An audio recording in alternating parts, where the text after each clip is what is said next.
So you want to complain about people leo lề or phục vụ kém at a restaurant, or someone at a shop or a cinema chen ngang. You can complain about each and every of those situations and many other using the same word, kỳ, kỳ, kỳ.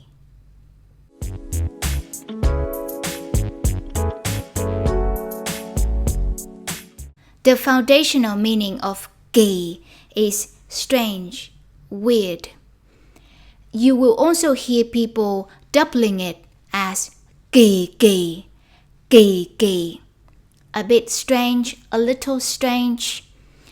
Often they will add the word hơi, hơi, which means rather or a little, to make it hơi kỳ kỳ, hơi kỳ kỳ. This is a very useful phrase that you should start using immediately. For example, on the rare occasion that I cook for my husband, he will describe my food as hơi kỳ kỳ, hơi kỳ kỳ, hơi kỳ kỳ, which is the euphemism for dở, dở.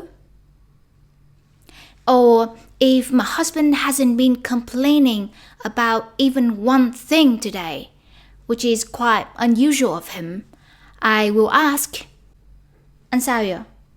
Hôm nay anh hơi kỳ kỳ á. Anh sao vậy? Hôm nay anh hơi kỳ kỳ á.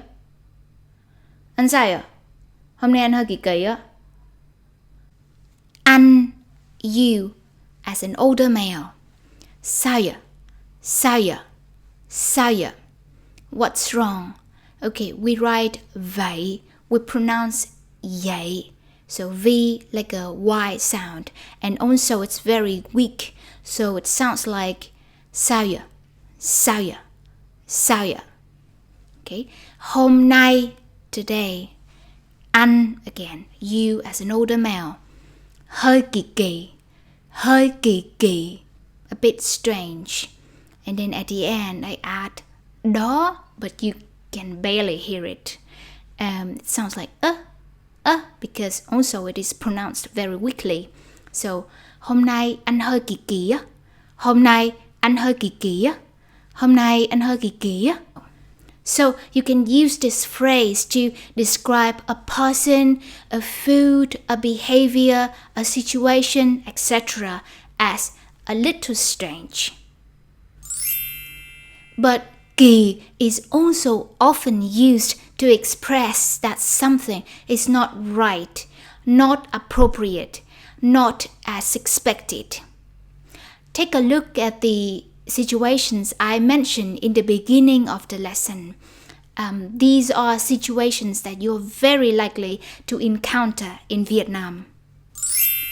Often, when I walk on the pavement, somebody will be driving a motorbike on the pavement and they will honk their horn to get me out of the way.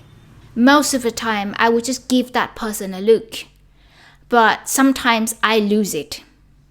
Chạy xe cái kiểu gì mà kỳ vậy? Chạy xe cái kiểu gì mà kỳ vậy? Chạy xe cái kiểu gì mà kỳ vậy? Chạy xe, to drive a bike or a car. Cái kiểu gì? Style what? So, chạy xe cái kiểu gì? What kind of driving? Mà, that. Kỳ, inappropriate. Vậy is the question particle. We add this word at the end of a question. So the whole thing. Chạy xe cái kiểu gì mà kỳ vậy? Chạy xe cái kiểu gì mà kỳ vậy? Chạy xe cái kiểu gì mà kỳ vậy? What kind of driving that is so wrong, that is so selfish, so irresponsible? Another example. My friend and I go to a restaurant. We order. My friend's order arrives fast, but I have to wait much longer. This is so common in Vietnam. Sometimes my friend finishes their food already, but I haven't got served yet. I would impatiently comment. Phục vụ cái kiểu gì mà kỳ quá? Phục vụ cái kiểu gì mà kỳ quá. Phục vụ cái kiểu gì mà kỳ quá. Phục vụ, to serve or service. Cái kiểu gì, what style. So phục vụ cái kiểu gì, what kind of service. Mà, that. Kỳ quá, so unprofessional, so not right. So the whole thing, phục vụ cái kiểu gì mà kỳ quá. Phục vụ cái kiểu gì mà kỳ quá. Phục vụ cái kiểu gì mà kỳ quá. What kind of service that is so terrible, or this is terrible service. Another example, I'm queuing at a shop or a cinema, and somebody jumps the queue. I'm so angry, but I might not say anything. But I'm hoping someone say something. They might say, ủa, người gì mà kỳ quá, xếp hàng đi chị ơi. Ủa, người gì mà kỳ quá, xếp hàng đi chị ơi. Ủa, người gì mà kỳ quá, xếp hàng đi chị ơi. Ủa is a word we say at the beginning of a sentence to show surprise. Người gì mà, what kind of person that. Kỳ quá is so rude, so not right. Here you see, instead of cái kiểu gì mà, like in the previous examples, we omit cái kiểu, so there's only gì mà left, and this is very common.